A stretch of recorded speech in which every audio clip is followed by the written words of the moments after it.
Welcome, ladies and gentlemen, to another episode of How to Win at Chess, a series where I take on my Twitch subscribers in 10-minute games, and I go up the rating ladder and talk you through my thought process. This is the first episode thus far where I almost lose a game. It's the last game of the video, spoiler alert, feel free to jump ahead. But first, let me tell you about the sponsor of this video, and that sponsor is Surfshark. Surfshark is a VPN, or a virtual private network, which allows you to encrypt your connection to the internet so that you can browse it privately and anonymously.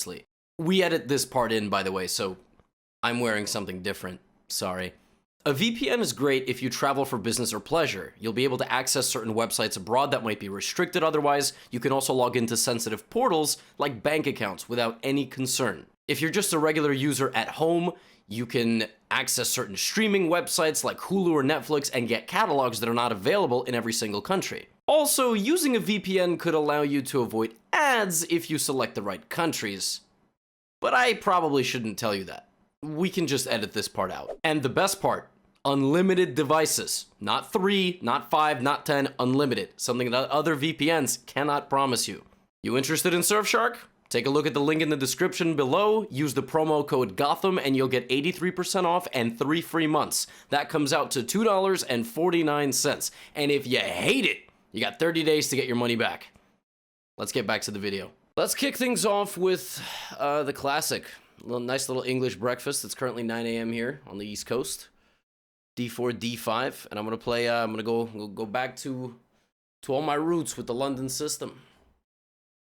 Recently revamped my London course. Okay, opponent has played immediate c5. So, if I'm not mistaken, this is chapter 5 or 6 of the London course. And here I recommend turning this reverse Queen's Gambit, which is what my opponent has played against me, into an Alapin counter Gambit, except I've played the move Bishop f4.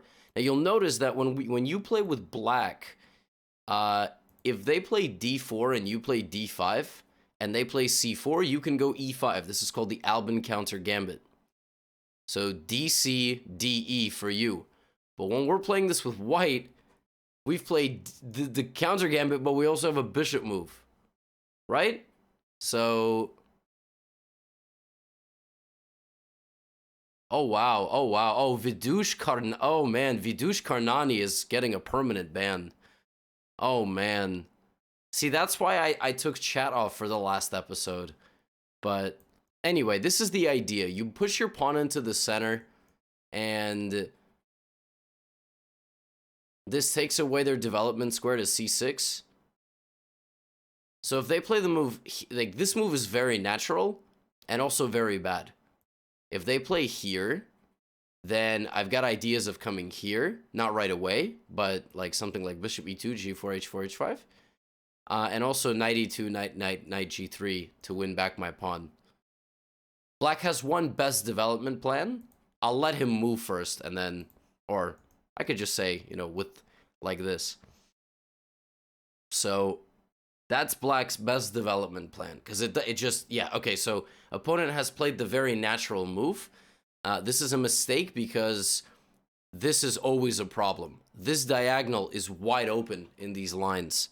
And now black has to put something there. If black doesn't, if black moves the king up, you push, and it's mate. Oh, man, going backwards. Okay, so obviously the first thing that comes to mind now that the bishop isn't guarding is to just take this. I mean, there's no way that's incorrect. Oh my goodness. When they take back, I can give a check. They will block. I will go here because they're pinned and cannot take my queen. I'll be attacking their rook.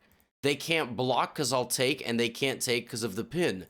When they go rook g8, I'll go queen e6 and I'll win their rook. Oh my gosh. And of course they can also go king e7, but then bishop g5. Oh, actually not bishop g5 because knight f6, but... Yeah, but I mean, it's okay. I mean, if they play king e7, then I don't know. We'll castle queenside or something. Oh my gosh, that's the whole drawback of knight to d7. We have this immediate forcing move attack. Oh, and they've played it. And you would think that this move is winning here, but it's not. So this makes me think that I should castle queenside. That's what I think. I appreciate the sub gifts, by the way, Uber Nostrum. Yeah, I think I mean, why wouldn't you just go long? You know, a lot of people here would get this tunnel vision because, but, you know, then they block and you're kind of helping them in a way. Yes, I can take and then maybe even take this pawn, but less pieces you trade when you're attacking, the better. Now, this move is killer because my rook is pinning the knight to the queen. I also have bishop d6 here, and that's mate. So, don't get tunnel vision. Okay, wow, that was a much faster first game than I had anticipated. Bishop to d6, defended by the rook. This is the only legal move for the king. And that's mate. That's just mate on move 11. Oh my goodness. Oh my goodness. Well, that shows you the power of, number one, knowing your openings, and number two, knowing how to react when they play something that's not the best, but you already have the experience that you've built up. So I'll take you all the way back. Yeah, I'll take you all the way back to this position. So in this position, I know that against the very early c5, I'm going to go e4. Like, that's where my opening knowledge is still there, right? And I knew that black's best plan here is to go g6, bishop g7, and castle. Like, that is how black should play the position. That is what black is supposed to do. But when they go e6, you know, oh, I have bishop to b5. Now, one of the most legendary traps in this system actually doesn't involve the knight on f6. It involves e6 right away. So this is like the reverse Lasker trap. And the trap here is that after bishop to b5 check, they block with the bishop. You take, they think, oh, wow, they're so dumb. I get a bishop. You take, forking the king and the knight. They can't take because they'd lose their queen, but they go here. And they're like, oh, this person is so bad, you know, because now if I take the knight and make a queen, they take my queen with check, and then they take my other queen. But this is where the trap is. You take and make a knight. So if you've seen this before, it's a friendly reminder. And if you've never seen this before, you take with a knight because it's check. You check the king. And then when they take back, you go here, and then you win the queen, and you win the game. So you have to take and make a knight, checking the king. And this is like the very famous trap. And actually, what's funny is that this happens in reverse. So when you play black, as I said, there's the Alapin counter gambit. And this is the trap. It's the same position. You go check here, here, here, check. And then you have to make a knight. And the only way you're going to win this queen is if you make the knight.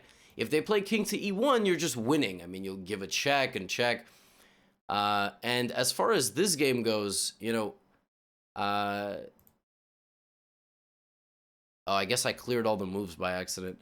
But as far as this game goes, you know, my opponent went back like this. And I took, and they took. And I realized that, you know, I can take the pawn back in the middle, but when this pawn moves off the diagonal of the king, I have check. Now, finding the follow-up here is not easy. Like, realizing you can go here, in your brain, you're going to be like, well, then, but you actually can't. Oh, well, that would be really tragic. But you realize that the rook is under attack. Now, black only has one move. Right? Like, black only has one move. Black can't take, they can't block because this is not. And then check. And then you win the rook. There's nothing they could do. They could block. Doesn't matter, you take the rook. So, forcing moves. You always need to scan forcing moves. This is a forcing move because it's a check. This is a this is a forcing move because it attacks the rook. It's the most value I can get in the position. And I'm curious if after king e7, the best move is to long castle. Yeah, it is. To go bishop d6. Okay, so anyway, that's a little bit of overkill, but that shows you how you take your opening knowledge to the next level. Now, next game is going to be against Lennis. Lennis CHR. SCHR. And remember, I was able to win that game with the help of G Fuel, link in the description. or use the command G Fuel on Twitch. So thank you, Nate the Garden Snake. Let's play the E6 B6 setup. I've been playing this. I've obviously revamped my course recently. So far we're in chapters 1 through 3, because this is the two. Well, actually, if he plays also C4, it could be chapter 4. Okay, knight C3, bishop B7. My favorite is blue ice, but I'm out of blue ice, so I'm drinking the one with PewDiePie, lingonberry. My mom used to, at IKEA, used to get lingonberry. No, she used to get some sort of pancakes with lingonberry sauce, lingonberry dressing, lingonberry. Anyway. Okay, bishop to D3. So here, I don't know where this knight is gonna go yet, but I can play knight to F6. I don't think this is gonna happen. And also, my opponent's profile picture is Komodo, the computer. So hopefully they don't. Okay, so this is chapter 1. All chapter 1. 2 pawns, 2 knights, and bishop. It just happened in a unique move order. If you notice, like now it transposes is what that's called. Okay, opponent has just blundered a pawn. The whole point of this system is that I have 2 attacks on this pawn, and by taking the knight, I remove the guard here. Okay, knight takes E4. I drink it because sponsor, or is it that good? No, I actually love this. As I'm growing, I'm gonna make a much more dedicated effort to not take any offer on the table. Like, I've turned down 95%, I would say. Yeah, I know you guys have to spam Kappa, but I've gotten some crazy offers, you know? Raid Shadow Legends, for example, offers some wild money, and I'm not even that thrilled to do it. And I frankly, I probably won't. So I'm trying not to insult the integrity of my viewers. Okay. The one drawback of winning a pawn in this variation is the fact that I am under a little bit of pressure. So I need to castle. My opponent's got the open rook. My opponent's got the knight. That's far too slow of a move. You know, you have to go here to stop me from castling, or here to make me either move my queen or play this ugly move F6. Because the thing is, now that I castle my king, I'm no longer in danger. And I'm going to probably play D6. I'm not going to go D5 because that just blocks my... Yeah, but see, opponent is not really thinking what I want. They're thinking a lot more about their own moves. I mean, I can even play F6, to be honest, and then maybe get my queen out like this. This seems a bit more classical development, and then I just bring my knight out. There's a lot of positions I want to play F5 to control the center, but if I do that, I'll seriously weaken this. So the other thing is, you know, with all these pawns in a clump like this, if I put my bishop on D5, it's very strong, especially if they can't play C4. Then my bishop is just this beacon on the light squares. Why not knight C6? It's not a bad move, but it blocks my bishop, and I don't really want that. Now I want to go queen F6 maybe, or just get my... Let's just get the knight out to D7 for now, and then maybe in the future we'll rotate it here. Again, the knight on C6 just doesn't intimidate anybody. It's not going anywhere. Okay, so they're trying to mate me or something. Can't be a bad thing. What if I play H6 to prevent knight G5? At the same time, I'm thinking to just bring my queen out. Like, you know, just bring the queen out. Like, if I trade the queen, I'm never going to get mated. At the same time, now I can even take. And it's not the, you know, my bishop is better than the knight. But what will happen if I take is I'll force a trade of the... I'll force the damaging of the pawn structure. If queen takes, I'll take. If pawn takes, I double the pawns. Okay, well, they're just trying to mate me, which is very disrespectful. Don't go here. They still have queen H7. I can go G6 or queen G6. I'm leaning for queen G6. If they take me, I'll take back. I think they will take. Their logic being I'm playing a higher rated player. Might as well trade my queen. Maybe not, but just queen G6.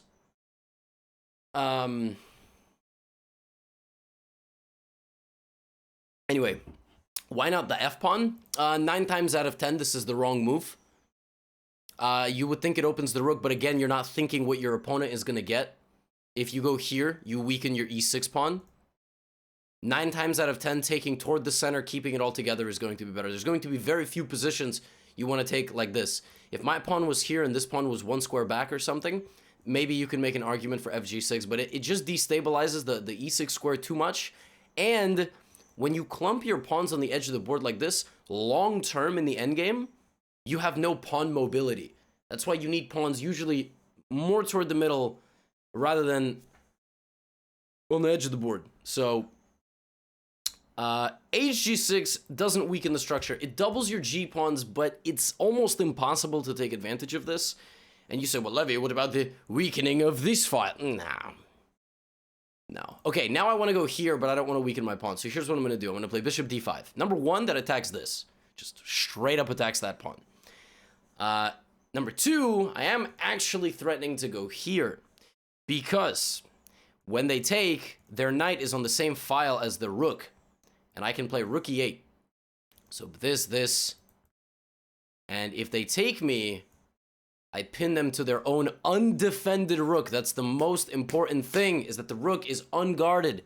If the rook was guarded all the way down there, okay, and opponent is smart, wicked smart, so they don't take. Now, is this attacking anything? No. Instructive moment. Why this? Why would I play the move a5? Why? Like, why? What does that do? But after bishop d2, the rooks are connected? Yes, but I would have taken the knight by then, my friends. So, I'm doing this because his pawn gets stuck. What I'm doing there is I'm fixing his pawn on a light square. Why? Because I've got a light squared bishop. And he actually just walked, for disrespect, exactly, that's why I played that move. He just actually walked into my idea. The pawn on a4 is isolated on its own. By fixing it on a same color square as my bishop, it's always going to be a target for me. If he had pushed it, maybe he could trade off his weakness. But, wow. He thinks his pawn is worth the rook. Wow. Okay, I mean, I guess just take and ask questions later. But now, you know, we have all these pawns closed behind the structure. What do we do? Okay, let's kick out the knight. We gotta move our pawns without creating structural weaknesses. I have a big weakness in my position. This is not guarded, but I'll just guard it in a couple moves. It's not a problem. This is not guarded. I need to move c6. That's what I need. I couldn't do that on the last move because first of all, I had no cover. And second of all, d6 was weak. He goes back. Let's not get tunnel vision. This is attacking this. So I can either bring my rook or my king. It's the endgame, so I can actually bring my king and protect my pawns. It's a good move. But now I'm going to play this move. And my idea is to break in the center with the move c6. Right? So with my pawn and rook up. Wow. Nice trick. Wow. Wow. Take rook e7. Oh my. Good. I didn't even see that. Okay, I'm actually thinking not to take. Don't just spite take. Just go. What if I just. Oh, but c6, there's knight e7? No, but then I'm gonna have to take and go to this endgame. Okay, I'm just gonna go here. Wow, nice move. So if knight e7, I think forking my pawn and my rook, I'm just gonna part ways with my rook, and then just transition it to an endgame, and that's it.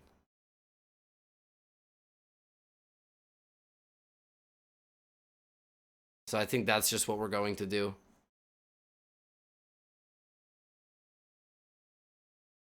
c5? Okay. Suddenly opponent is getting a second wind. Let's take. Okay, take. Now, of course, he's got to take this. There's nothing else. This was my idea.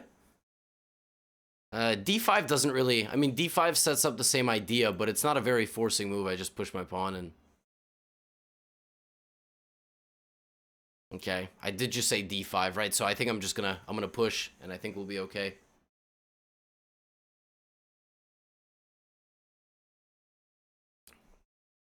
Looks like a free pawn, but okay, he must take. He does not have any other move. Pushing the... This seems like tunnel vision. Of course, don't take. Now, I'm actually thinking my most forcing move is to take one of the pawns, but my best move, I think, is to go here. Or maybe not. Maybe I should... I want, like, this is the most striking move to just kick the bishop out completely. Just don't let the bishop have any role. Be patient. This pawn is not going anywhere. Wow. He takes. If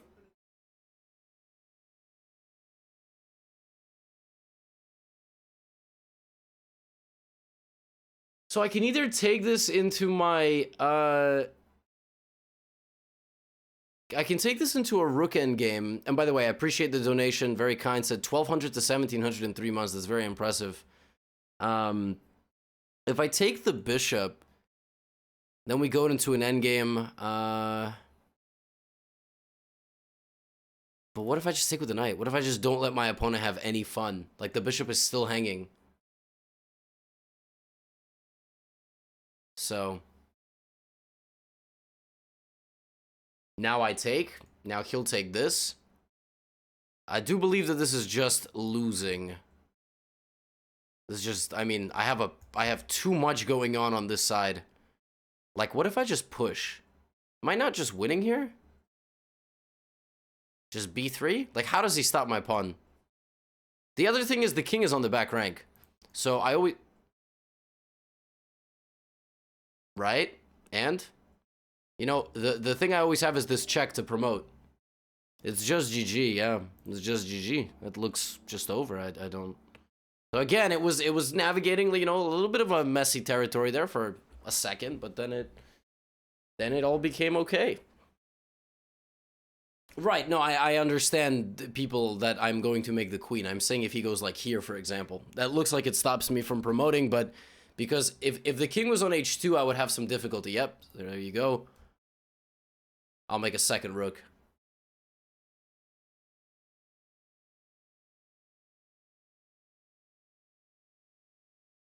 That was a good game.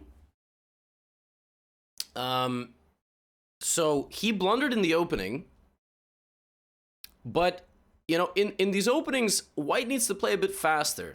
And he played too slow. And he traded, and it allowed me a little bit of time to get back into the game. Most important move, maybe, was a5. A great example of pawn play. Completely take a look away from this entire blob and just realize that isolating the pawn here is the way to go. After we traded the queens... And there's really nothing for him to do, you know. If he had moved his rook away, then, you know, yeah, knight takes d5 was a very nice find. Very nice find by him. Obviously, you can disregard a few people in the chat. Bad actors. The opponent plays one good move. He's cheating.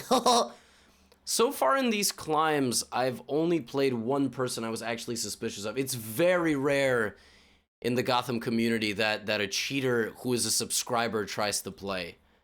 Let's play e4 this game. It's almost never happened. I had a guy sign up today with his account, and he was like, hey man, I want to play, and he was just the most obvious cheater. In fact, he's been banned already. A guy tried to sign up, and he's already banned. The Danish pastry, his account is closed for violating fair play violations. So he was a subscriber who tried to join, and I looked at his profile and was like, you won 90% of your games, man. Okay, Sicilian. Let's play the Alapin. Let's play c3 and d4. That's what we're going to do. We're going to play the c3 Sicilian. So it's a rare one, but the point is that it's kind of like the Ponziani, which is where you play c3, and you're trying to go c3 and d4. So you're trying to play in the center. Now, the two main lines here for black are to strike back in the middle immediately. Okay, very good. And also knight f6. So I'm gonna take, and then what you do here when they take back with the queen is you can delay the move d4. You can play knight f3, bishop e2, and only then you can play the move d4. Now, in the long run, when you trade d for c here, what's going to happen is you're going to get the 3-on-2, is what that's called, the queenside majority. So you'll be a little bit advantageous in the endgame.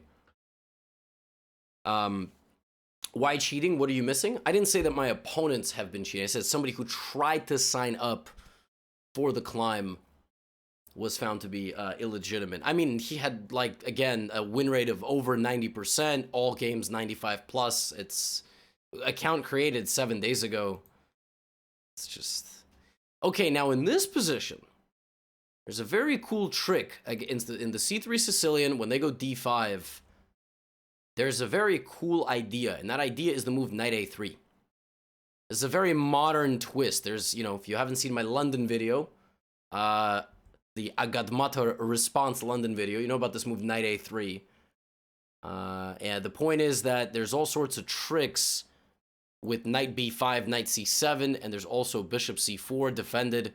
So you enable a lot of moves with this weird move. And if they play like a6, thinking that, you know, oh, I'm so clever, I'm gonna stop you, they're actually wasting their time. They actually should allow this and prevent it with natural development. So that's a good move. It's a good move. Thinking, do I just go knight b5 now? I can also just play here. So just counteracting this pin. I don't really know. I'm delaying the move d4. Delaying the move d4. Maybe I'll play h3. Maybe I'll castle. Of course, if they take, I'm very happy. I get my active bishop. So...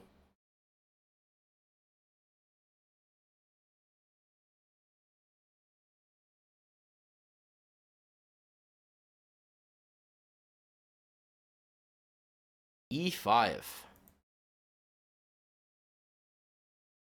Knight b5? Bishop c4? You know, e4 is coming. I don't fear this. I'm just gonna castle my king.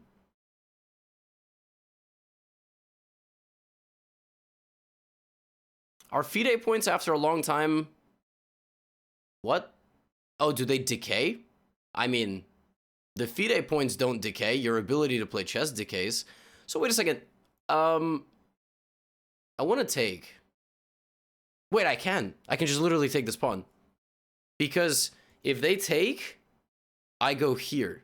I just win the... And if they take me, I take and I'm guarding this. Oh, wow. Hidden in all this is the fact that I can just take this pawn. That's nice. Nice. You just take.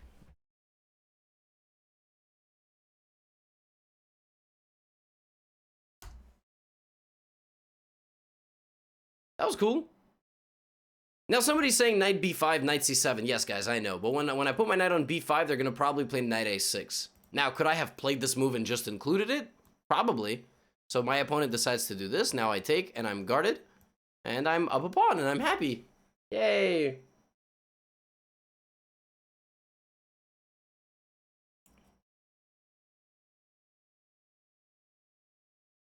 I just looked over at chat, and I saw a very interesting take. Saying, London's system is a horrible way to learn chess, and it's only good for titled players. That's the problem with opinions. We all get to have one.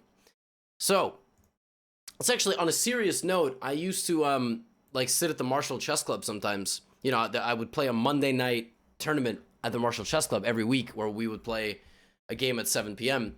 And I'd come there like 4 or 5 p.m. I'd do my homework for college, and then I would eat, and then I would play my game. And I would always watch, like, kids with their parent, you know, like, maybe, like, lower rated. Everybody's, you know, like, 1100, 1200. Like, just looking at random, you know, positions or something. I could trade queens. If I don't trade queens, this is the alternative. So, I just won't. And the queen can be a target here. So, I kind of like that. Anyway, and I would watch, like, older players who are, like, 1600. Like, walk up, invite themselves to the analysis session, and just start spouting misinformation. Like, because they're 1600 and they're, like, 50 years old, they think that they're, like, a sage, So they're trying to tell this, like, 1100, 1200 year old, like, no, 1200 year old, 1200 rated, like, 8-year-old about, and I'm like, what are you do? Like, I remember the most legendary one, this old Russian guy walked up to the position. I see the position because I'm sitting not so far away, and he's just like, black is better. No, no, no, book is wrong. Black is better. Old books have many mistakes. And I'm just like, and I had to say something. Oh my gosh, and my opponents blundered their queen. Oh no. This has been a weird one. Today's climb has definitely been weird. A lot of like these blunders. I mean, I don't know. I mean, I just had to. I'm sitting there watching this poor kid. The dad is probably like, you should respect your elders. Kid's been raised the right way, and here's a guy just completely telling him things that are not true, and I'm sitting there like, oh my god. I think the guy tried to tell him that knight bishop is worse than rook and 3 pawns or something, or is like the same because it's 9-9.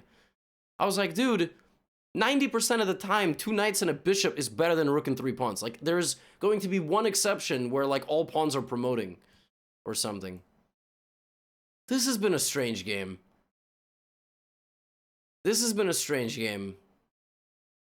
We gotta analyze this. We gotta analyze this game when it's done. Let's just not hang the queen. Now it's easy. We just promote our pawn and put the rook behind the pawn. No, this guy is probably 1390. There's no need to say he's not. He says GG. He's 1260 blitz.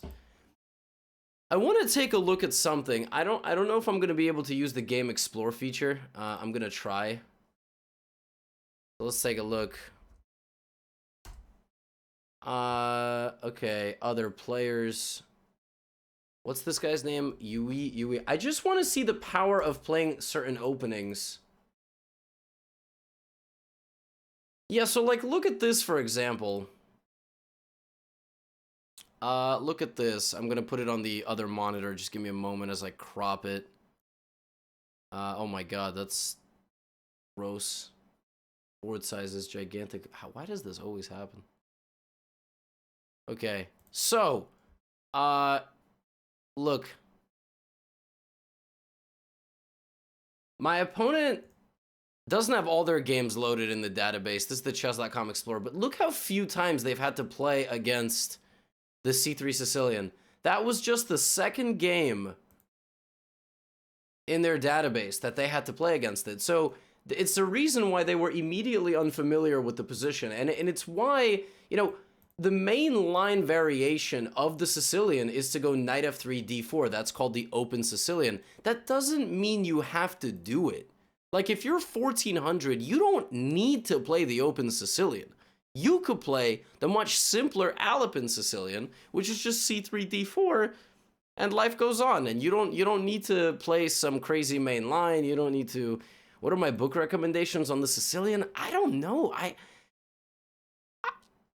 Because it's usually split with what Sicilian you have to play. So first you have to play the Sicilian.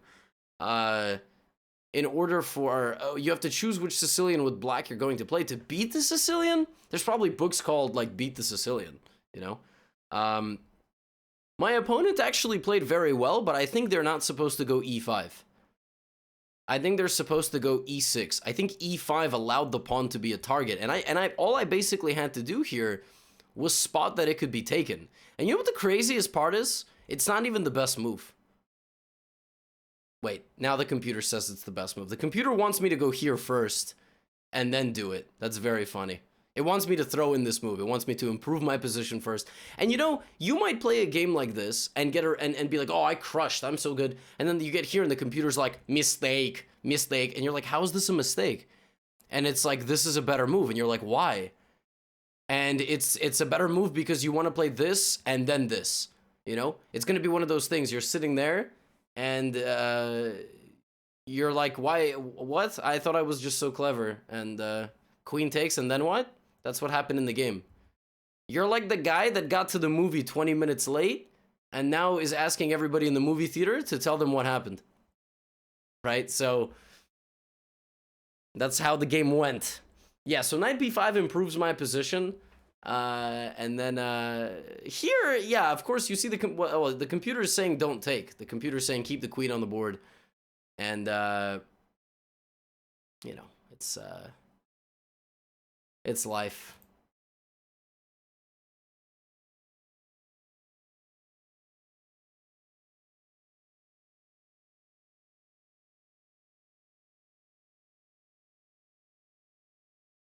Okay. Had to ban somebody, sorry. What's up, X Power Slave X? That's basically it. Don't trade the queen, go d4, try to break in the middle, and open this up. And there's a lot of things going well for white here. This queen has to stay off this line. Okay, now instructive moment, ladies and gentlemen. Do you take the pawn or do you push? Ask yourself what you would do. Queen c7 where? In this position? Illegal. Queen d7? Hangs a queen.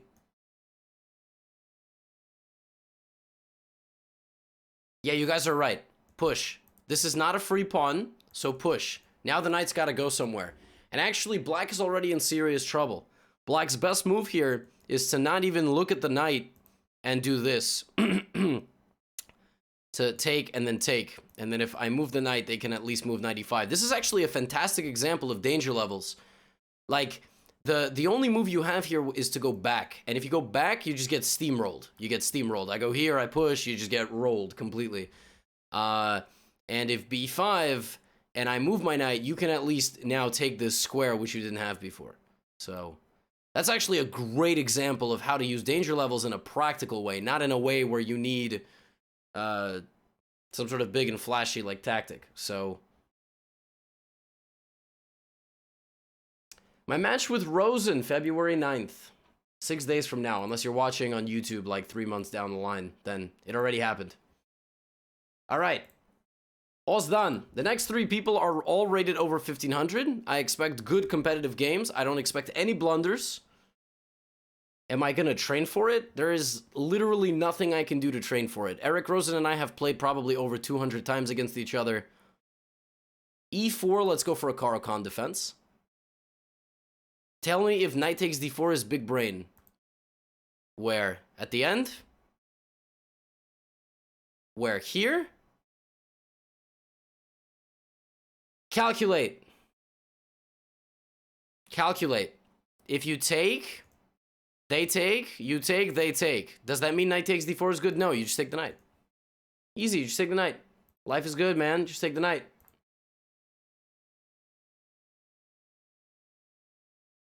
So, ladies and gentlemen, it does not work. Anyhow, let's play the Caro Kann defense. I saw somebody in chat write, Eric Rosen is going to whoop your behind. And that's adorable, considering I've won every match I've played against him.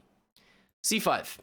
Except for our bullet match that we played for the brawl on when we were doing the breaks.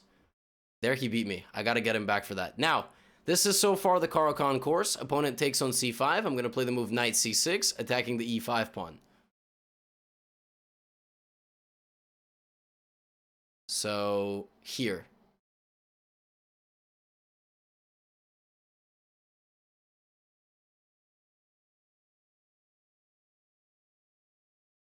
Right here. Okay, opponent's thinking. Why is he thinking? It's move 4. You're not going to tell me that you're going to take my pawn. Don't go looking up any opening databases here, Ozdan. Let's go. Let's play a move. What is this big brain thinking moment? This is how we crack the advanced variation. We gotta play this move c5. Why? You say, well, Levy, we already moved the pawn to c6. Well, this is the point. You know, we're looking for a structure here where we target the center pawn with knight c6 and we have the move for the bishop. This is slightly different than what's known as a traditional French defense. You'll notice that in the advanced French, the big difference is that this pawn has been pushed. Even though we move this pawn 2 squares, now that I've said, you know, I've beaten Eric in all matches we've played. Somebody says, why do you hate Eric? It's a bad loop, guys. I love Eric. I have known Eric for many years. And we have a bit of a, it's like a Pokemon rivalry. It's like every time you run into them at different stages of your life, you have to play them again and again. It's like the Pokemon video game. Then why not let him win? Ah, good point. So, in these systems, when they take, you attack the center with your knight, and then bishop g4. So far, my opponent, the second that this knight gets here, I pin it. My opponent has not played the most optimal, powerful setup. So what I'm going to do now is I'm not going to take and win my pawn back right away. I'm going to stay patient. I'm going to stabilize my center, and then try to win this back with my bishop. Why not bishop f5? Because it's the wrong move. Bishop f5 does not solve any of my problems. I need to put pressure on his knight. At some point, even take it so that he doesn't have any targets in the center to defend. The whole point of this is the bishop is supposed to go here. In the other mainline variation of the Caro Kann, you go bishop f5 and you prepare the move c5. But in this version, you need to immediately remove the piece that is stabilizing his center. Okay, he's played the move a3, trying to go b4. Yeah, but what happens if I just take? I understand you're going to go b4, sir. I understand. I understand it very much. But what happens if I just move? And by the way, wait a minute. I might have a fancy move here. I don't need to take. I don't need to take. I would like to go here. And what happens if I take the knight? If you take my bishop, I take your bishop. If take, bishop d4. I'm winning the e5 pawn. That looks pretty darn good. I'm gonna do that. I can go back to b6, but I like the more forcing nature of the variation. I like that. Bishop d4.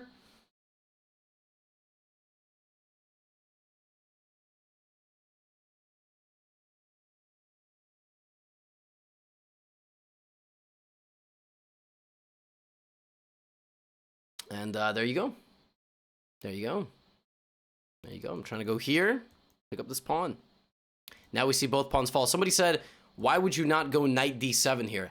First of all, yes, you're targeting both pawns, but very short-sighted move. Because number one, you look at this, but you block your own bishop, and you also block your own queen from defending the center. So when you go knight d7, and this is where opening knowledge comes into play. I know for a fact, after studying this opening, the best move here is knight c6. I don't even need to make up any moves. That is the value of having this opening knowledge in your head. So far, I think we've kind of left what I know about this opening. Like, this is just me trying to make things up now as we go. So, it's taking the theoretical knowledge of the opening and applying it in a more practical setting. Like I saw, I had this bishop takes f3. So this idea, this a3, b4 idea, is the best way for white to play way back. If he plays b5, first of all, I take his rook, and second of all, I can go check and win his pawn. So, but now I'm just going to win this pawn. And now we're going to have a game. Of course, he's going to castle. I want to go here and mate him, but I don't think he's going to just sit there and let me do that. Maybe I go bishop and then queen. Maybe I go queen now. Not there, but like there. I don't know. Probably there is literally nothing wrong at all with developing my knight to f6 and then castling. I have to worry about one thing. If he plays rook e1 and hits my bishop, I can't leave it there. I can't leave it there because he'll play the move b5, attacking my knight. So it's never too early to lose all your pieces, or too late, you know?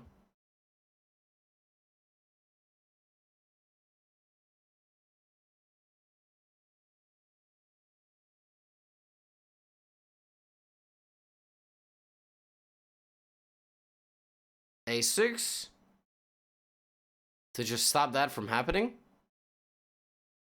Yes, why not? Queen c7 also not bad. Remember, you want a good Caro Kann course, link in the description. If you're on Twitch, use the command courses. This line is so good. This line is so good, and I'll show you afterward the best way for white to play against it, but what about this? They just take, guys. Come on. YouTube is watching and they're laughing in your face. Come on, guys. Come on. Was it worth it to lose the bishop pair so early? I'm a pawn up. My opponent's overextended on the queen side. All their pieces are on the first rank. I mean, come on. Of course it's worth it. And you have to ask yourself, when you don't have a light squared bishop, right? You need to monitor the opponent's light squared bishop. You need to be like an angsty toddler. Your friend got the toy, you didn't. So you got to stare at them. Like, oh, they got the toy. So they got the toy. But this toy is not that good. What's the what? Right, so rook a2 is not a bad move. I guess they're trying to double up their rooks. I'm going to castle now, get my king out of the middle. And, yeah, no, pawn d4 is not a good move. It's just not a good move. They want to go and get my bishop. I think now I'm going to play queen c7. I've got this. They're either going to go here or here. And I've connected my rooks. But I'm only a pawn up. That's just the truth. I'm only up one pawn. I still have a lot of work to do. And I think I know my next move. And my next move is going to be permanently paralyzing my opponent's queen side. And how am I going to do that, chat? How am I going to paralyze white's queen side? Very good. b5. Yes. Thank you for sub... Power Slave... Look at Power Slave taking the high road there. Power Slave just gifted a sub to LLD1 Mel. Even though LLD1 Mel absolutely attacked him in the chat with written messages. Amazing. Taking the high road by gifting a subscriber, gifting a subscription to someone who attacked you. Look at that. Wait, I just realized something. Hold on. I'm sorry, ladies and gentlemen. I just realized that my opponent never stopped me from taking this pawn. I just absolutely... in my brain, I already made a note that he played here. I just like, of course he's going to play here. He's not going to... Oh my god. Wow. And it's still hanging, by the way, so I will take it. I just like mentally prepared myself for the fact that he just protected it. I don't know. That was so bad. Oh my god. You know, I was like, okay, he protect, and then queen b3. Yeah, that was really bad. Oh man. Oops. Okay. So, another moment of learning here.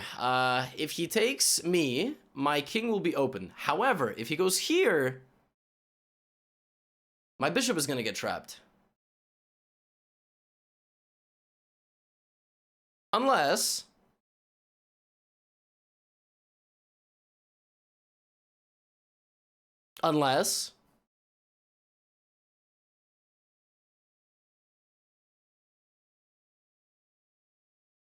And at the end of it, 2 bishops are hanging.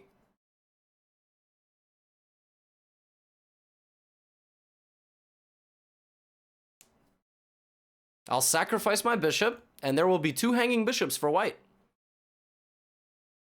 Also, yeah, I feel bad for the horse. Horse lives matter too, man. This knight on b1 hasn't gotten involved in the game whatsoever. I mean, neither has my rook, but... Aha! Look at that, he's trying to get me here. Wait a minute, what about queen f4? It's the first thing that I saw. Queen f4, just attacking the bishop. Where's the bishop gonna go? If pawn g3, this loses a guard and I just take it for free. Wow. And then bishop g3, take. Not that, take. Nice move, queen f4. Anthony Tanzer says, I sent the 10-minute challenge, only 1,500, please don't bully me too hard. Okay, once again, if you are getting here a little bit late and you are seeing me play 1,500s and you want to get in on it, you don't just send the challenge. Twitch subscribers link their Twitch to their Discord, they join the Discord, and then that is normally how we sign up. In this particular case, our bot was broken and my mod is asleep because it's 6 in the morning in California, so I had to do it manually. I give preference to Twitch subscribers because those are people that are supporting the channel, and there are certain benefits to that. You know, when you're a black card member for a credit card, you pay a fee every year. What happens? You go to the airport, you get benefits. You go somewhere else, you get benefits. You go somewhere else, you get benefits. Finally, the knight moved, so I'm going to move my only piece that has not moved yet, which is my rook. How does one link to Discord? Yeah, that is not a complicated process. You know, you gotta first of all download Discord, then make sure it's linked to your Twitch. It's not that hard. Somewhere in settings there. I don't want to get hit with anything here. I really don't like that. I'm gonna slide my queen out of danger. It's not too hard, I promise. I mean, if you're good at chess, you can easily figure out how to link Twitch to your Discord.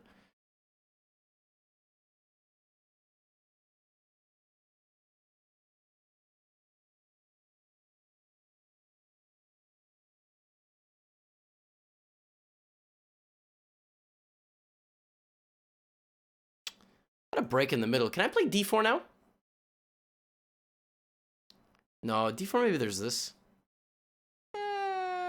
You know, in these kind of more closed positions...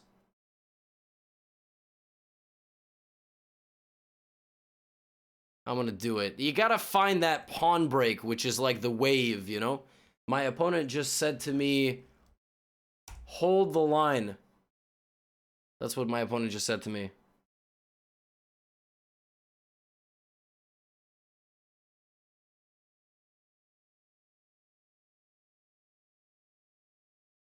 I don't know if they're talking about GameStop or just holding the line in this position, but...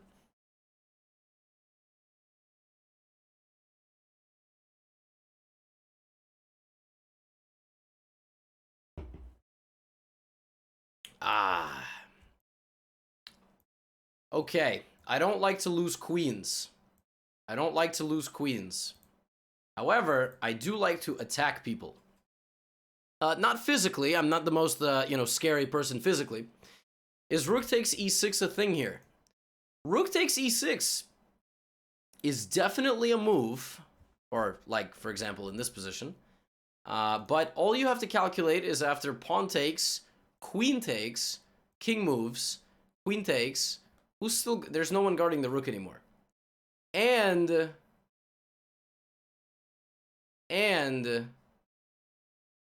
this pawn. So it's a move, but it's not a good one. But it is a move. It just also happens to lack the prerequisite of being a good move. But it is a move. It is most certainly a move. It is legal. How good it is another story. Okay, I can take on c3, right? Let me just take this pawn. What about rook d3? That probably was a move as well. I need to move my knights. I need to get my knights hippity-hoppeting into the middle somehow. Rook f7. I don't know what that was in reference to. Okay, well now... I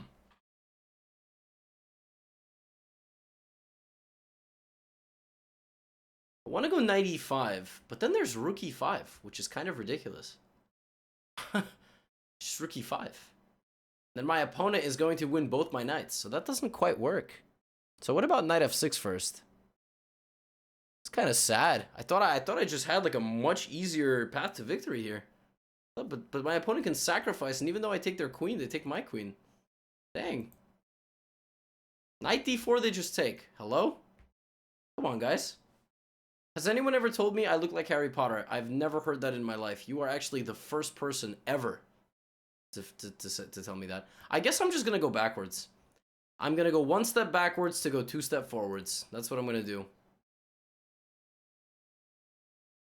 That's it. I think I'm gonna bring my horsey back and then move it up. I like this game. So it's a much more competitive game despite my early advantage. Opponent has stabilized. I think in this case I can trade the queen. I mean, I know there was a game I didn't, but see now I'm going with my strategy of one step back to go two steps forward. I am up 3 pawns of material, so that can't really be underestimated. You know what I mean?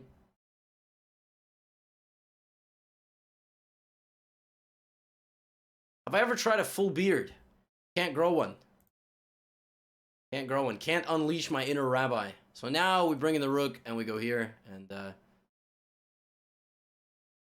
one important thing, we should make sure that our king has a getaway square. So we're never in any danger on the back rank. And now we'll happily trade everybody. Maybe even pin the bishop to the rook. Oh, that was an awful move, actually. That was a garbage move. Wow. What an awful move. Wow. That was such a bad move. Why did I do that? Wait, was it a bad move? Wait, I have a sick move here.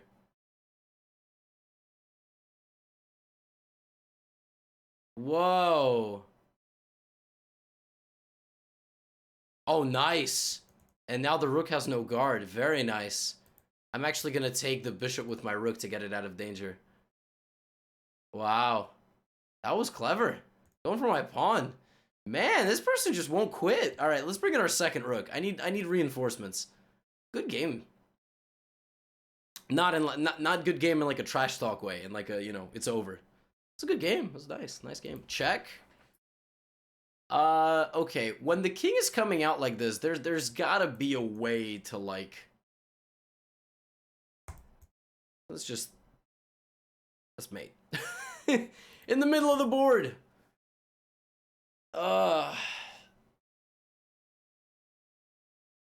Kyle AMB says, good game, you suck. Okay. Oh, in reference to what I just said, okay? Kyle AMB's not insulting me. Okay. So, step one, the Caro Kann defense. Step one, the Caro Kann defense. The most critical way to play against d takes c5. D takes c5 is definitely the best move, is to go a3 and b4 right away. Try to go for this a3, b4, put the knight out, put the bishop out later. Opponent allows me to get this position and immediately loses both their center pawns, which is very common in this structure. Anytime white puts out their pawns like this, oftentimes they will struggle to keep it all together. That's just what happens. I mean, it's not any sort of disrespect. It's just somehow what happens. You should wait with this move. And why am I playing a 1500? Very good. Great question. It's a wonderful question. Fantastic. Very thought-provoking question. Why am I playing? Yeah, very good. And now when we have two pawns up, it's about realizing what our opponents want, taking free pawns when they're available. And, you know, once you're 3 pawns up, you get to simplify and take it to the next level. So that was a clean game. A lot of it, again, comes from the opening, the advanced variation of the Caro Kann defense, playing c5, knight c6, bishop g4. And code monkey time. Now it's time for 1600 and 1800. I'm kind of worried. Let me play in English. I'll play c4 this game. c4, c6. Wow. And what about e4? Now it's the Caro Kann defense, but I've played c4. It's called the pseudo Panov. It's called the pseudo Panov. See, it's kind of like e4, c6, c4. Trying to counteract this d5 move. It's a move. It's a variation. It's good. Play d5. Very good. I'm going to take with my c-pawn. How do I memorize all these names of openings? By playing chess for 20 years and close to 750,000 chess games. Correct. This is what Alexandre Kostyniuk played against me. Yes, the pseudo Panov with c4, e4. Can you play it versus French? It's not as good versus French. Okay, so now we are in a position where it's kind of like a Scandinavian, and what's going to happen is I will have an isolated pawn on d4. Now, isolated pawn positions, you know, you have a pawn on d4 with no c and e pawns. What a person wants in an isolated pawn position when they have the isolated pawn is they want to avoid too many trades, and they don't want the square in front of the pawn blockaded. Oftentimes what you will do, since the lines are so open, is you will have tactics. So I'm going to have tactics on f7, for example. I'm going to have tactics on b3 and f7, like this. More open lines. Opponent needs to stabilize the position, or else they can get absolutely steamrolled very quickly. Maybe bishop b5 check was even better. Let me just throw in the move h3, see if my opponent wants to take my knight. I highly doubt it, but worth a shot. What makes Caro Kann so good? It's a very silly question. That's like asking, you know, what makes vitamin C so good or something. You know, it's just a good thing. I don't know. It's a good opening. It's a mainline opening played by many grandmasters for many, many decades. That's what makes it good. For beginners, it's also very practical. Okay. I can either castle or play queen b3. I think I'm gonna, I don't know. I can also play g4 if I want to get really aggressive, but let's just get the king out of the middle. Might be a bit slow. You know, the other thing about the isolated pawn is that the person who has it oftentimes will trade it to open the position even more. And right now, if my opponent needs 2 more moves to get castled, I think that's exactly what I'm going to do. I think that's exactly what I'm going to do, because my opponent needs 2 turns to get their king safe. And in that time, because understanding why it's so good could make you better at the opening? No. No, I disagree. I don't think that understanding why an opening is so good will make you better at the opening. I think understanding the plans of the opening will make you better at the opening. For example, the Sicilian defense, I can explain to you why it's so good. Doesn't mean you're going to be good at it. The Sicilian defense is one of the most complicated and fascinating openings that exists. But it doesn't mean that you're going to be good at it. I can explain to you, right? So that you need to know the plans more than you need to know why it's good, I would say. My opinion. That's what I'm saying. It's the same way people ask, what are your thoughts on this opening? Who cares? You don't need my thoughts on a mainline opening. Just give it a shot. Give it a go. I don't like something in this position, actually. There's something that I messed up here.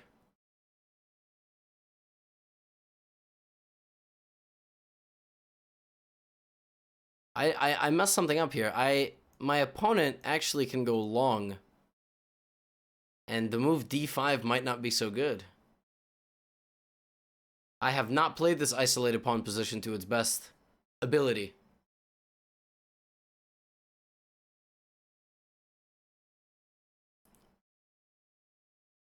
But now,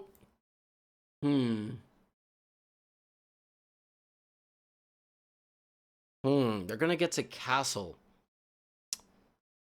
Did not play this great.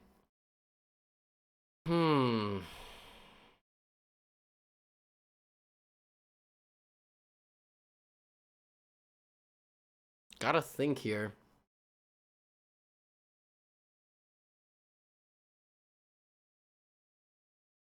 This is very annoying.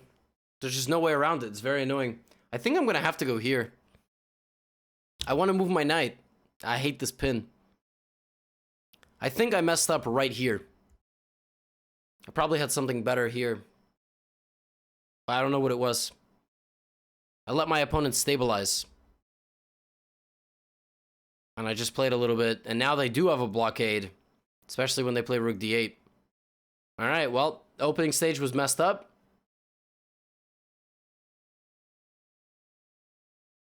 So.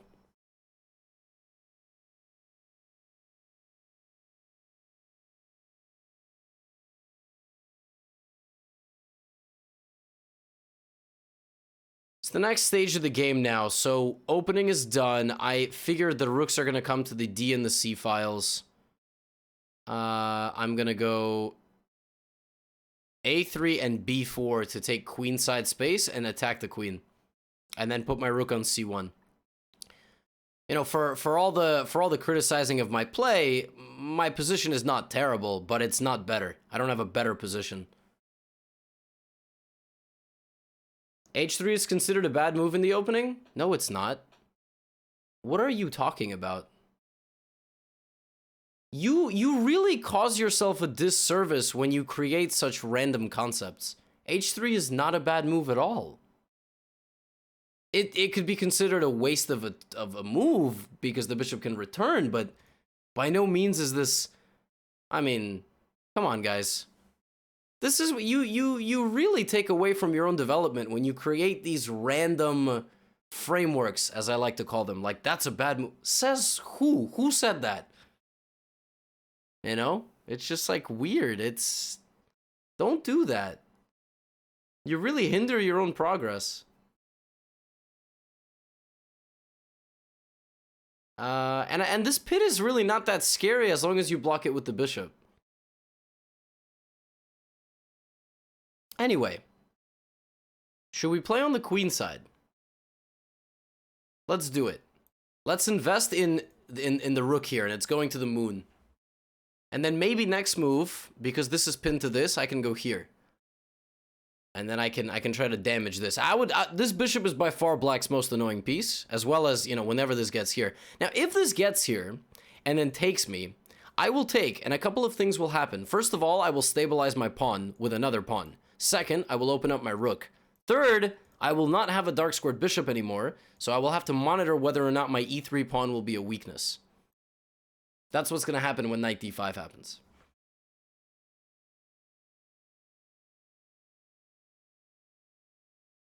But yeah, I hate when people do that. You know, they say, I don't like to trade my this for my this, or I always go for a queen trade, or I always do this. Chess isn't, you can't do that. The chessboard doesn't care about your frameworks. It doesn't care about your emotions either. I'm sorry, it's a very non-caring entity. So you need to play the best move. You need to develop your instinct for playing the best move with certain correct frameworks. Not, well, I never tried this for this. No, that's not good.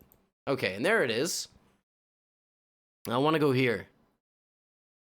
Yeah, I like this move. I like this move very much. I think this is the way I'm going to make progress in this position. Progress is good.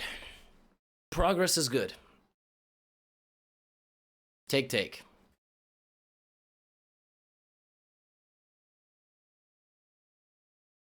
Question is, can I play the Sicilian in the next game? Sure, but the prerequisite for that is that my opponent has to play the move e4.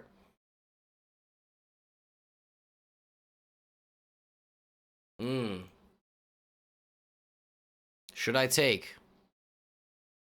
You know, this knight is just so powerful. If I take, I damage my opponent's pawn structure. So if I take, now they have a target here for me. Maybe I get my rook in the game? This is a weakness. It's very difficult to exploit, but it is a weakness. Knight c5? There's a couple of things about the move knight c5. Like, it looks good if they take. Oh man, what a position. There's a lot of stuff in this position. I'm going to move my bishop out of the way and attack this. See, this move, if they take, I want to get my bad pawn out of the middle. But if I get my bad pawn out of the middle, I block my own rook. And I like this. And I like the fact that right now I've got 3 targets. I've got 1, 2, and 3. I don't know which of them I'm going to win, but I like that I can see all of them.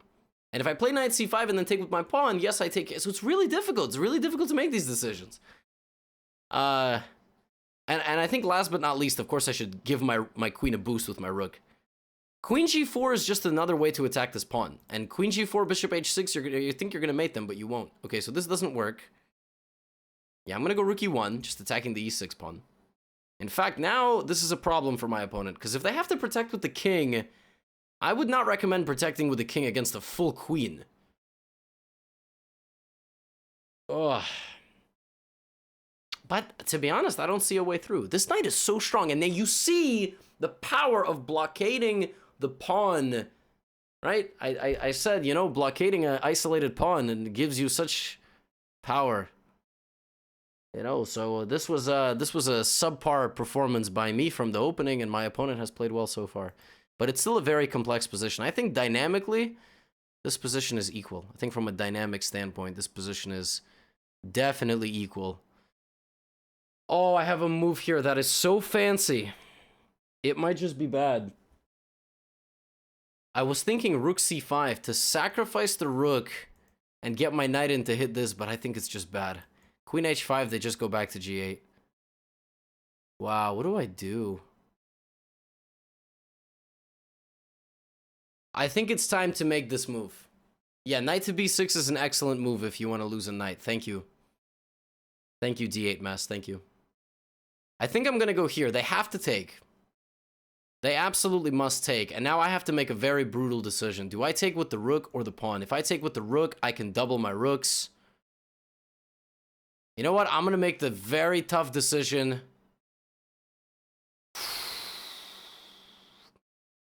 I'm going to take with the rook. I think I have to. I think blocking my rook is not right. I think I need to keep my pressure here. Yes, I can take care of my weakness, but then I completely shut out my own rook. So I think I'm going to keep my rook there, and I'm going to keep my opponent playing passively and responding to my pressure. The problem is every weakness my opponent has is on a light square, and I have a dark squared bishop. You know what I mean? I have a dark squared bishop, so It ain't working right now. Ooh, but see, this is the benefit of getting in with my rook, is that I have a new weakness.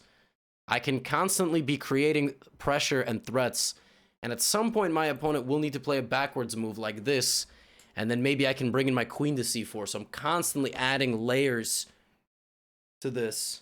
Is there something wrong with queen h5? King just goes back to g8. There's nothing really wrong with it, but it doesn't win anything guaranteed. Okay. How about this? Oh, yes. Yes, the benefit of not rushing. Queen h7 or a4? See, now that's a big difference. I'm winning the h7 pawn. This is a huge difference. I don't care about at a certain point, the person with the isolated pawn can give it away. Because in many instances, doing this in a slow improving way will still do the job. Now, there is still one problem here, and the fact is that they've kind of...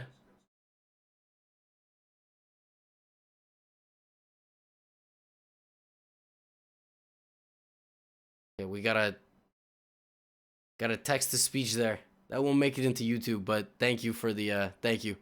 So I was gonna say my rook is kind of out of the game here, which I really don't like. Opponent's done a good job. So this is not hanging. That's not. Nothing's hanging, but I gotta defend a little bit. I really want to play a4, but then queen b4, no. Which means that... Oh, check this out. I'm gonna give a check. Now, opponent's gonna go back, of course. Guys, bishop h6 looked good, but come on. You really think my opponent's just gonna sit there and get mated? Come on. You know why you're also excited about the move bishop h6? Because you're like, bishop h6 and takes, I'm so smart. What happens when they go rook g8? Or f5 and just defend the threat? I mean, come on. Let's be serious. Queen to g4. Attacks this. And then this, and then this, and then this, and then this. Letchers in chat says, try to be less cocky when playing against the guy 800 points lower than you.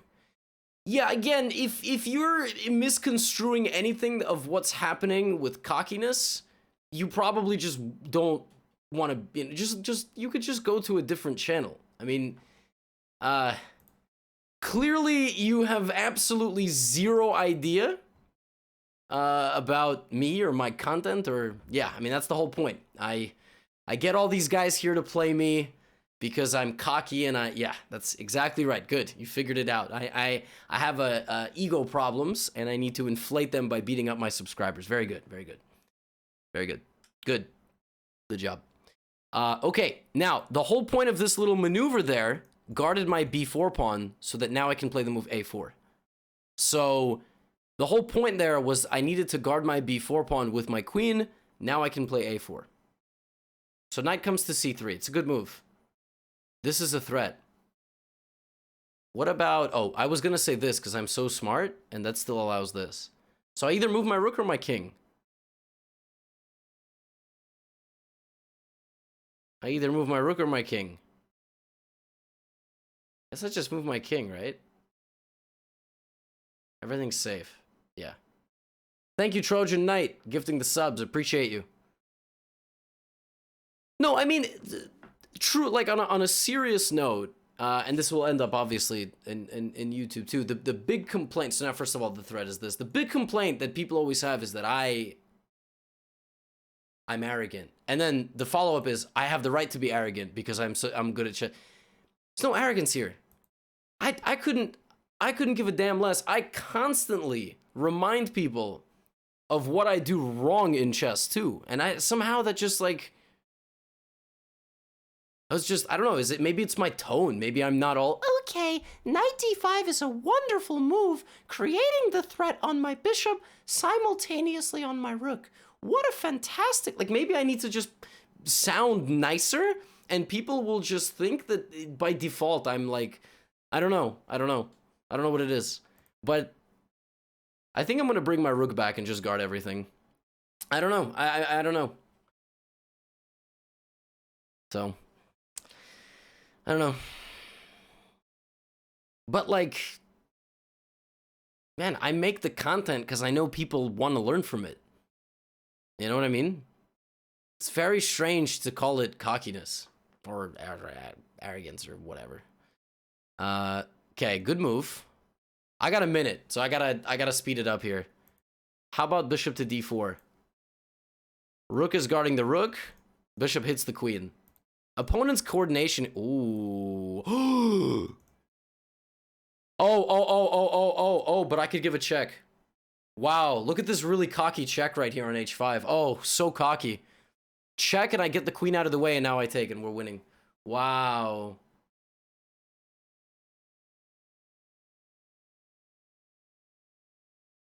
Wow, what an arrogant check here on h5. And now we pick this up.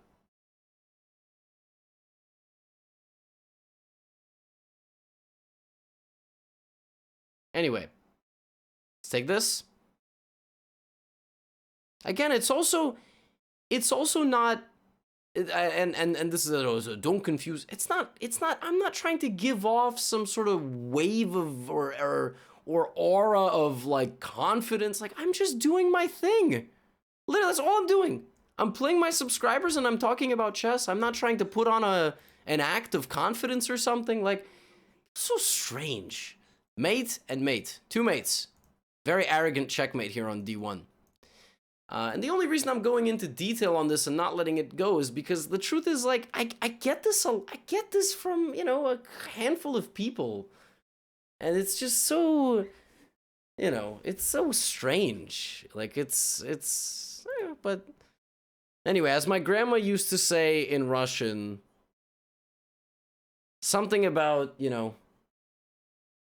if a fifth person tells you you're drunk, it's time to go home or something like that. But then again, it's a Russian saying, so you would probably need 25 people to tell you that you're drunk. Anyway, so this opening, the pseudo Panov, let's take a look. This was a good game, lots to learn here. Isolated pawn position. I feel like I could have done better in the opening. What could I have done better? Okay. Bishop c4 is apparently bad. What's better than bishop c4? Bishop b5? Uh-huh. And what about like knight c6? Uh-huh. Uh-huh. Okay. What is the computer trying to tell me? Oh. So the computer just wants to go g4. See, this move...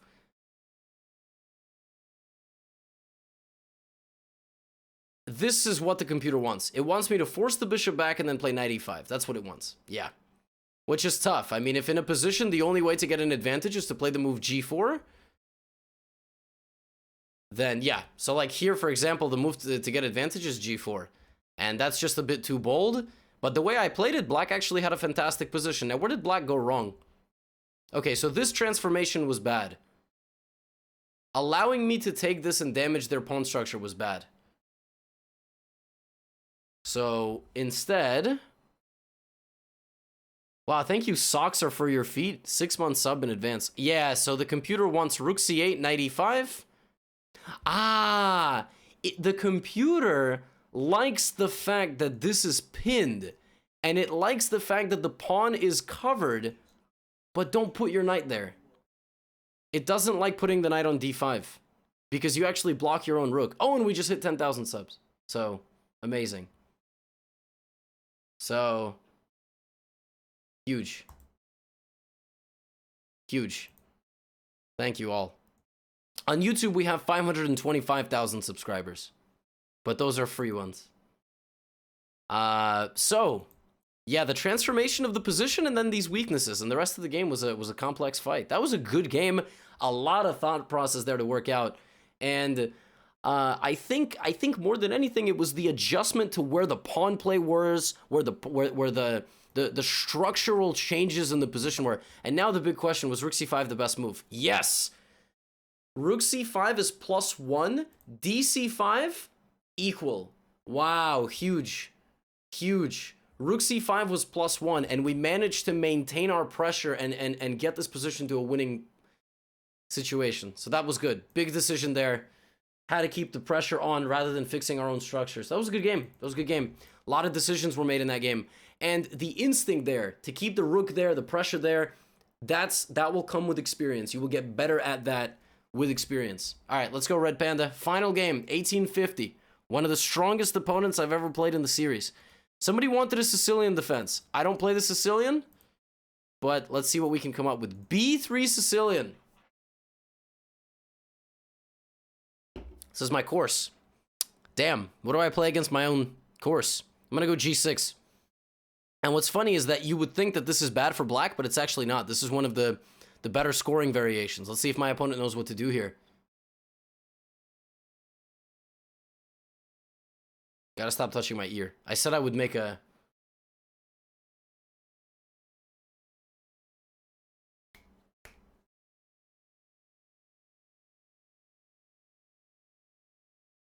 Anyway, knight c3 is a move, trying to go e5.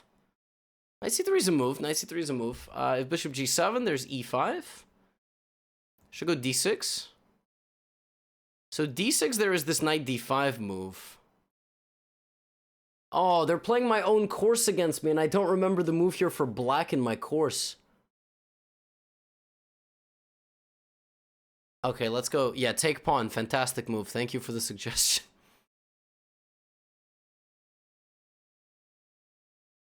I gotta think for a second. What about bishop? Let's go d6.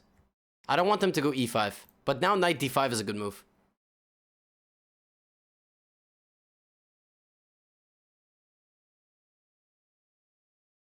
Whoa, they didn't even play the best move. What? Now I just... Anyway, that was weird. Ugh. Bishop g7. Big question is what's going to happen with these pawns.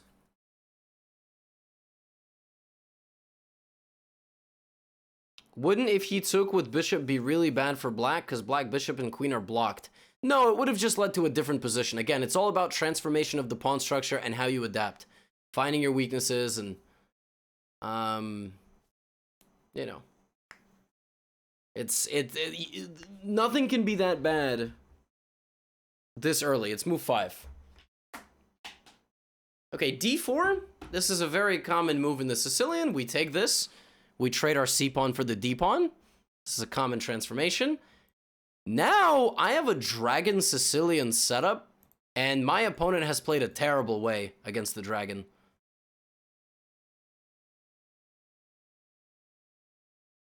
This is bad. So they played okay, but then this setup is no good. But we gotta... It's terrible because this is not where the white pieces belong in this setup. Like, you did not play all these pieces this way to play the position in this manner.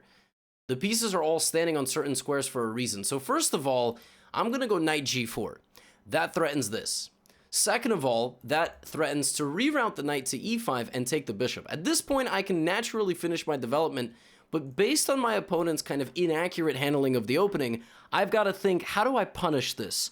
And I'm going to punish it by creating threats and transforming and trading in a way that I think is advantageous. This knight for this bishop will be a good deal for me. I will be the only guy on the board with a light squared bishop. Right, so that's what we're going to do. Whoop. This is known as the critical Naroditsky variation. Okay, Daniel Naroditsky is a fantastic coach, but he doesn't get credit for an opening being called after him just yet, especially when it already has a name. Like, I love Daniel Naroditsky, but come on. Let's go knight back. You know, it's called the Dragon Sicilian. It's not called the Naroditsky critical variation. Like, come on. They can name an opening after themselves later. What is the best opening pattern? Come on, that doesn't exist. There's no such thing. Okay, so f4, but the problem with f4 is that I was going to take anyway, right? Oh, but maybe they're going to take and go long. Oh, this is very interesting. Oh, very interesting. Are they going to go long? I don't know.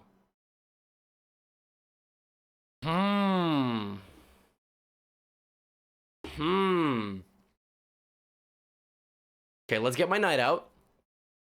I don't know what they're going to do. Going long is big risky here. Big risky. For everybody. For everybody, because now they can attack me. But let's not forget that I can also attack, yeah? I have knight b4, for example. Okay, so I think I need to be fast. I'm gonna be quick. Let me get my development out quickly. I can make this trade if I need to. Because I don't want to get hit with h4, h5. This looks a little bit scary. I'm not gonna lie. So actually, this was very clever. My opponent reacted to my handling of the position with a handling of the position of their own. Normally, you don't want to make this trade, but times have changed. I'm not going to sit there going, oh, I've got the bishop pair, and then get checkmated on the king side. I'm going to give back the bishop pair, trade some pieces. Okay, so now, oh, this is a big decision. Wow. It's a big decision. Do I take... Oh, wow, it's a very big decision. Or do I let them take me? Oh, my. Oh, it's a very big decision. Oh, my. It's a very big decision. Knight b4. Hitting this and this. No. I'm going to be the first to attack. Wait, did they just hang this? What? Oh, is my knight trapped if I take that? That is so rude. What about queen a5? Oh my god, that's just not nice. I'm gonna go a5. I'm gonna glue this in, and then rook is coming. This is not an easy game. Wow.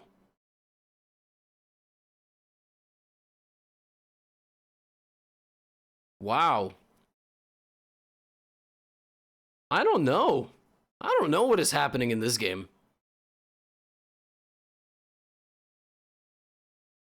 A3. Sacrificing doesn't work. Sacrificing my knight to open the A file? Oh, no, there's no way. That's not gonna work. And I really don't want to go back to where I came from. So I'm gonna go knight a6 and then try to go knight c5. This is a tough game. Someone is gonna die in this round. Someone says you're overthinking. Thank you for backseating me. Thank you very much. Thank you. I'm overthinking. Yeah. It's chess, you know. It's bad. It's bad. Thinking is bad. Bad thinking. Thinking is no good. Thinking bad. Fast good. Think no. Think bad. Bad think. No think. Move first, think later. King b1. I want to go a4. But a4, my opponent will play b4, and then I can't move my knight. But I still like this. You know, I still like this because I'm forcing my opponent to react to me. Otherwise, they're going to go bam, bam, bam, bam, bam, bam, bam, bam, bam, bam, bam, and destroy me. So I need them to react to me. So... some sort of move like rook c4 here. Or queen b6 and knight c5. That looks like a nice move. And hits this. And then maybe I bring my... I don't know. I don't know what's happening in this game. Yeah, the pawn rush looks very scary for white. See, one thing that white has done very well in this game is they've okay, this is wrong. This is completely wrong. This is not what white should be doing. White needs to be... I mean, I can't take. It's not a bad move, but it doesn't strike me as the big and scary thing that I was expecting. So I can probably just go like queen b6, for example.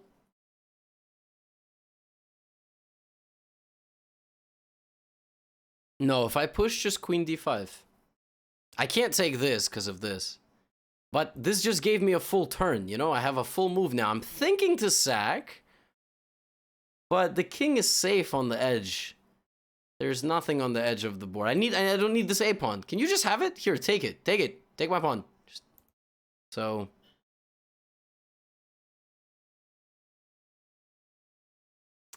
take. You know, the thing is, in a lot of these positions, what might happen is the position transforms in such a way that my opponent has a lot of overextended weaknesses. That is the one drawback of playing so aggressively, is that in the endgame, you end up with big weaknesses in the position. Because these pawns are not good if the endgame happens. And that's exactly what I'm trying to do right now, is send this to an endgame, where I attack the knight and the pawn. White has to hang on for dear life here to this knight, or else they're going to lose this. Now, I've got my own weaknesses, but they're not as drastic as my opponent's. And I've got the clock. So this is another important thing. Another important thing here is that I've got the clock. I'm up 40 seconds on time. That actually does become part of the game as the game goes later and later. So now 2 rooks hit the knight. And my knight can jump back into the action with knight c7, knight b5, taking on a3. Damn, that's a good move.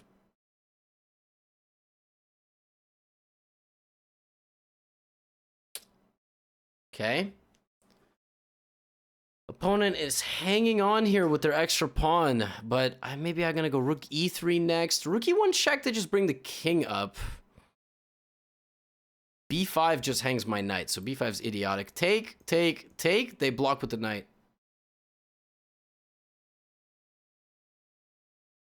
Man.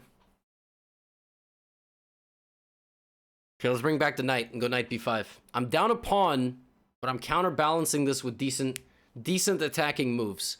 I have compensation in the form of very active pieces, and I have 40 seconds extra on the clock.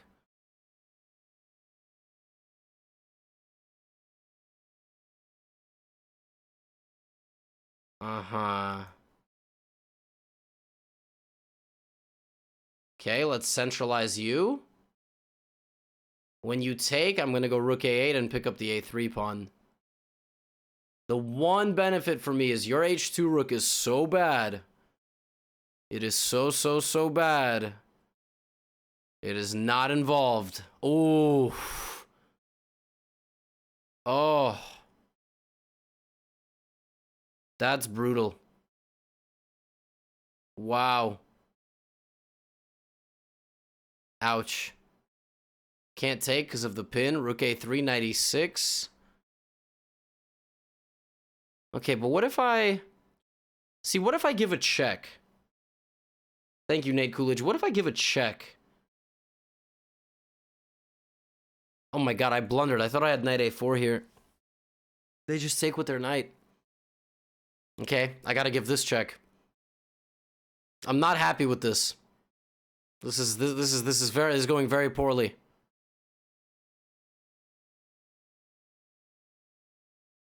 And now my logic is that wherever this king moves, I'm gonna...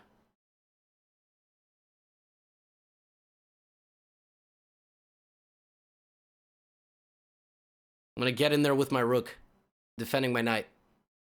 Still trying to maintain this time advantage.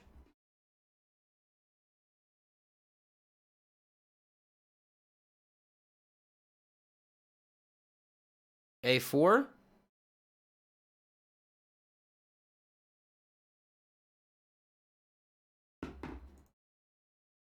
God, he played a4. But what about... Wait, don't I have discover check? Wait a second, wait a second. Knight c3?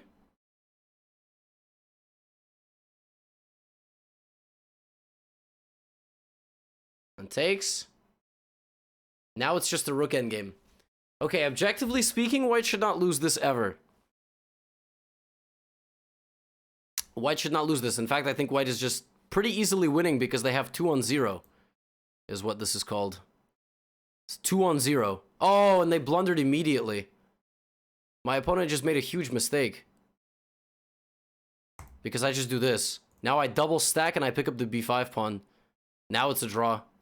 Wow. I mean, who knows? Draw. Maybe even someone's gonna win. Who knows? So the double stack there is super important, and now this pawn is just lost. That was good. I mean, that was a good save. My opponent blundering the couple of checks there, a couple of timely checks. My active pieces ultimately ended up paying off, but we'll see. We'll see. Oh wow. Oh my god.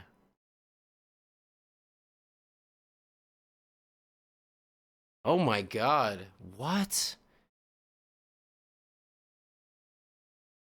Oh no.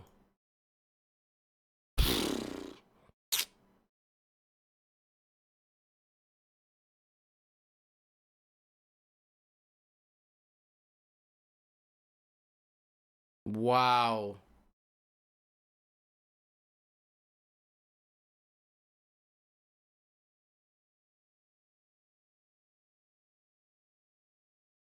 I don't even know what to do. I think it's just, what a move. All right, I just have to take. There's nothing I can do. Right, and now if I go here, there's this check. I gotta do this. It's the only way I can defend myself. Oh my god, there's that. Wow.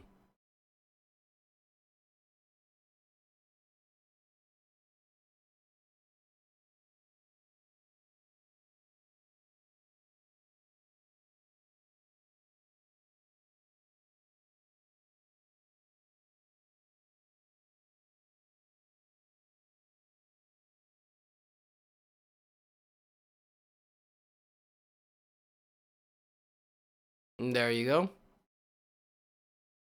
Oh.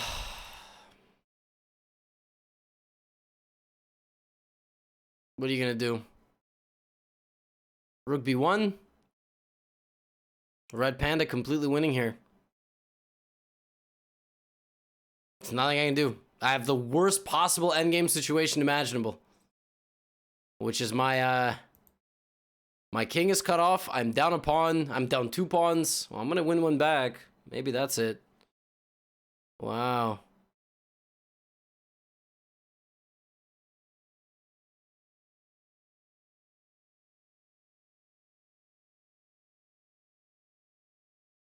Yeah, this is just losing.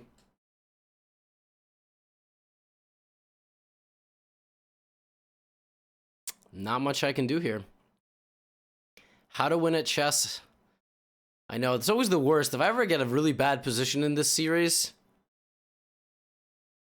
it's like I get the teasing. But maybe, hold on. I'm not done believing just yet. I'm not done believing just yet. That's true. This is why you buy the E4 course. Look, he played the B3 Sicilian, which is in the E4 course, and he's beating an IM. Who would have thought? Oh, this is so bad. Let's give a check. I could have went for a draw. Thanks, Foozy Goozy. Is that what the computer said?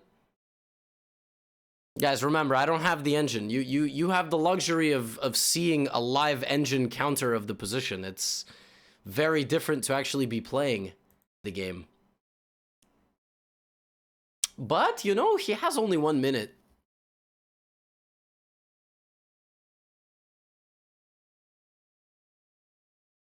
No, I think this, yeah, it's just lost. There's nothing I can do. It's a terrible endgame. Terrible. Just guards everything. Oh, man. Wow. Gotta move my rook back and forth. There's nothing I can possibly do here.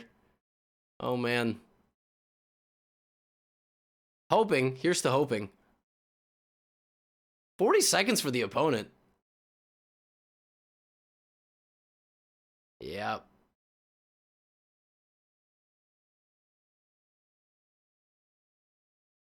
I think, is there any way? This is so unfortunate. Oh my god.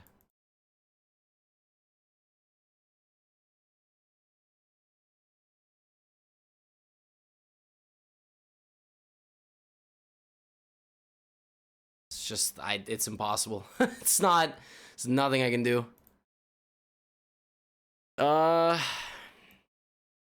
Let's think. Maybe there's a way to get a stalemate?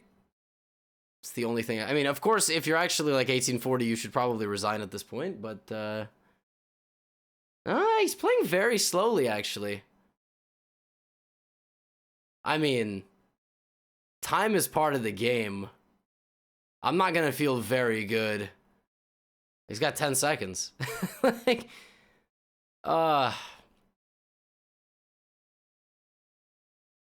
it's not gonna feel great if I win this, but it's life. I also might not win. I'm out here. Count my chickens here before they hatch. The best move. What's the best move from a guy that's down all this material, huh? Okay. This is funny. Eric Rosen would definitely get a stalemate here.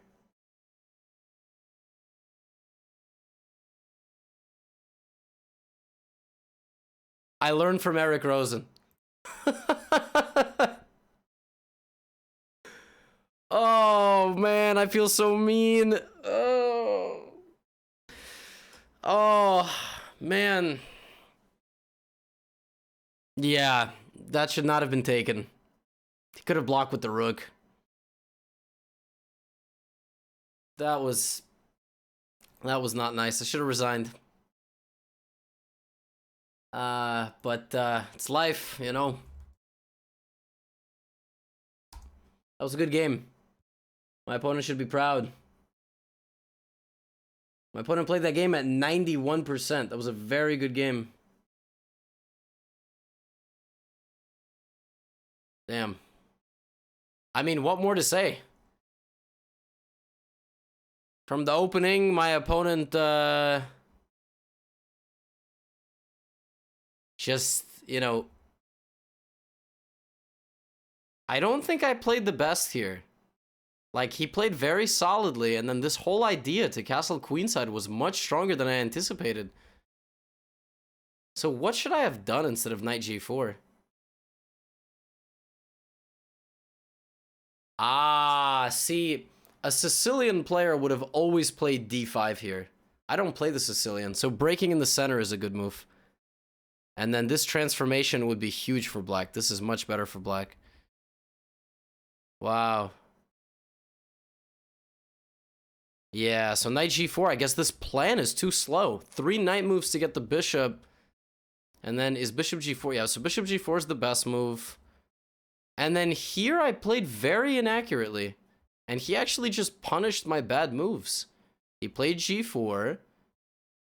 King b1 was slow, actually. He could have just played h4, h5.